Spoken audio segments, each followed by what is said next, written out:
Historically, the U.S. Army has made good use of operational analysis, concepts, wargaming, and experimentation to maintain its fighting edge. And so it does today. Facing a rapidly changing, complex environment and recently promulgated U.S. security strategy and its wide range of missions, the United States Army's 2012 campaign of learning provided an intellectually rigorous examination of current and emerging challenges faced by the Army as it prepares for a complex, unpredictable, and volatile future environment. The campaign integrates the Army's key learning venues to study trends, challenge assumptions, explore ideas, and develop new concepts necessary to prevent, shape, and win. This year's campaign of learning studied the Army's preparation for a complex and ambiguous future. The campaign comprised 5 key areas of complementary effort. These events and activities took place throughout the year, leading to insights and implications for the Army as part of the Joint Force. Studies in science and technology developments provided the foundation for the rest of the campaign of learning. Post-event analysis informed modernization of the Army of 2020 and beyond. The Unified Quest Future Study Plan provides a greenhouse of ideas that brings the right people together from across the Army, our sister services, joint organizations and multinational partners, U.S. agencies, academia, and think tanks to develop ideas and concepts critical to the Army's future. These outcomes inform strategic guidance, Army programs and investments, and Army Chief of Staff initiatives. Key areas examined this year include shaping the operating environment, integration of special operations and conventional forces, crisis response, operations to overcome enemy anti-access and area denial strategies, countering the proliferation of weapons of mass destruction, the enduring human nature of conflict, and the Army's ability to fully leverage cyber and space operations. Simulation-supported Army and joint experimentation tests concepts and capabilities to refine and validate them so they can be transitioned into tangible programs. Key areas examined this year included power projection, the imperative to gain and maintain operational access, operational level mission command, and reconnaissance and surveillance capabilities. The objective is to refine, validate, and transition Army and joint concepts to capabilities. Live experimentation provides a unique environment for units, soldiers, industry and program managers to evaluate systems and capabilities through field testing to ensure the right solutions are delivered to the force. Other campaign of learning activities advance joint, sister service, and other Army ideas to make certain the Army is nested with the rest of the joint force. As a result of this integrated effort, key strategic, operational, institutional, and investment insights emerged from across the campaign, with implications for the Army of 2020 and the Joint Force. Strategic insights focused on the complex nature of the future operating environment, the utility of shaping by Army forces, and the imperative of time. Studies, intelligence analysis, seminars, and war games established that the speed, quantity, and reach of interaction by multiple state and non-state actors with wider access to militarily useful means will fuel unpredictability, complexity, and disorder. Trends offer potential adversaries the opportunity to achieve periods of limited advantage. U.S. Army forces proved indispensable to joint responses to the challenges posed by these converging trends and were vital to resolving likely crisis scenarios. Shaping activities by regionally aligned Army forces develops the necessary expertise, reinforces stabilizing presence, helps build partners and capabilities, reassures allies, and helps avoid miscalculation by rivals. With decreasing forward presence, regional alignment contributes to operational preparation and intelligence baselines and helps build relationships based on trust and mutual interest with the predominantly Army forces in the strategically important regions of the Pacific and the Middle East. This improves access in the region and crisis support, reducing risk to joint and Army forces and their missions. Building partners, as well as their capacity, enables them to stabilize their regions while providing potential options in times of crisis to the joint force for operational access, basing, overflight, and other support. With access, routine shaping activities by Army and other U.S. forces increase stability in key regions and contribute to deterrence. However, while this stabilizing presence is unlikely to assure the internal stability of the closed societies of many of our potential adversaries, This presence was assessed to be important in regional access and support in time of crisis. The Army must be able to respond rapidly to provide our national leaders with more robust options to counter proliferation, limit humanitarian crises, and prevent atrocities, as well as deny early advantage to our adversaries. The speed, precision, and effectiveness of any U.S. response depend on the degree of knowledge we possess and the regional access we have. Achieving necessary levels of knowledge and access require long lead times to prepare intelligence and cyber baselines and establish the relationships that assure access. Operational level insights from the campaign focused on challenges to gaining access, the human nature of future conflict, and the challenges of operating in the cyber domain. Persistent access across key regions and strategic and operational mobility were key to maintaining the momentum needed to gain advantage over our adversaries. However, achieving that momentum was challenged by the availability of both military and commercial deployment assets. We can expect our entry to be challenged by the enemy. Countering their efforts will require the full range of joint capabilities.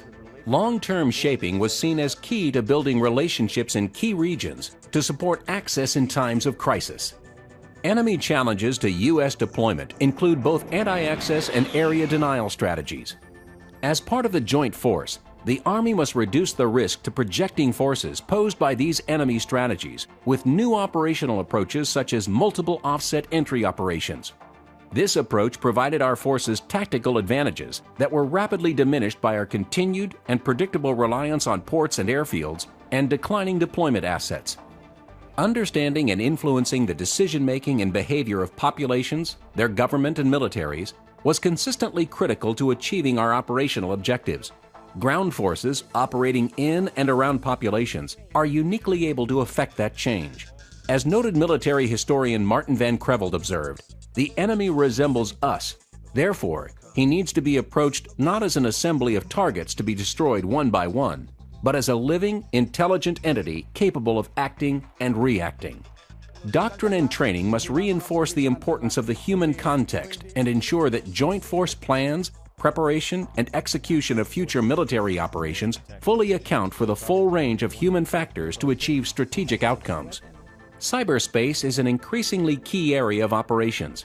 Yet cyber policy restrictions and limited capabilities were assessed to inhibit critical intelligence, exploitation, and attack opportunities. As well, our ability to exploit isolated enemy networks required land forces to maneuver just to gain access. Commanders will require freedom of action to maneuver in all domains, including in cyberspace. The convergence of trends in the operational environment, emerging adversary strategies like anti-access and area denial, cyber operations, periods of enemy advantage, and crisis response requirements will confront the joint force, and particularly the Army, with a very different fight from what we have faced over the past decade. Nevertheless, mobility, firepower, and protection, and combined arms operations will remain essential to our success.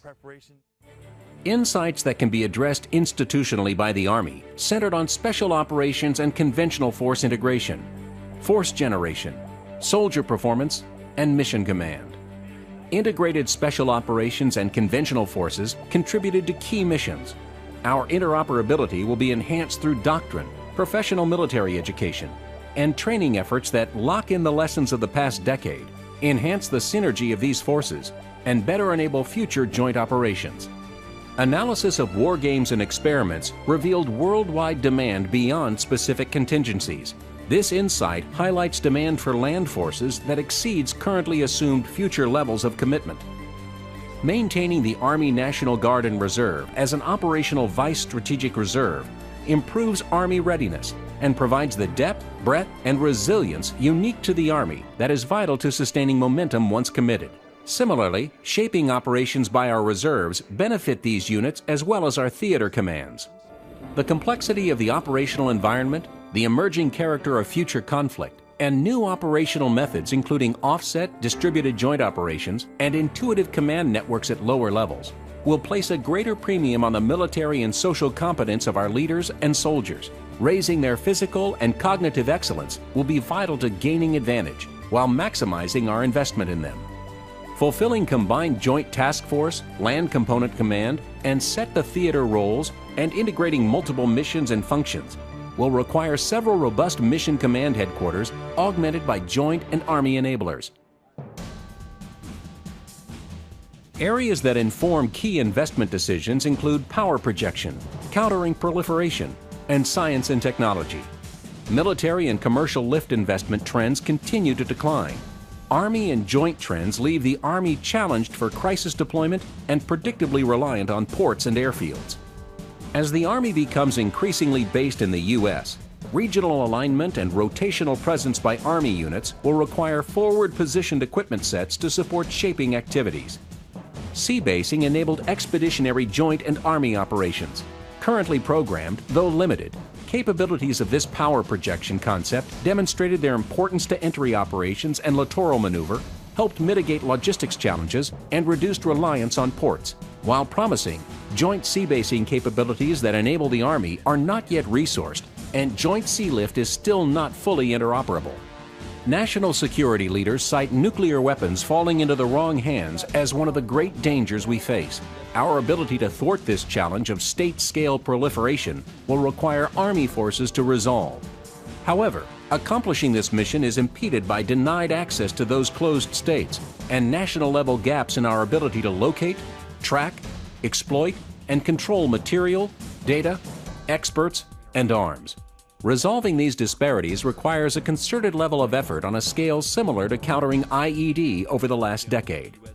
Insights from studies to live experiments highlight the need for continued science and technology investment in new training systems, mission command networks, reduction in power and energy demand, soldier performance, cyber tools, and, importantly, reducing the enemy's ability to surprise our units. The insights of the Army's 2012 campaign of learning conclude that ready, robust, responsive, and regionally engaged Army forces are best postured to prevent and resolve the challenges of an emerging operational environment characterized by unpredictability, complexity, and disorder, including the collapse of nuclear-armed nations, destabilizing conflict in geopolitically vital regions, and humanitarian crises. As a result, the Army must continue to plan for, invest in, and employ the capabilities necessary to prevent, shape, and win.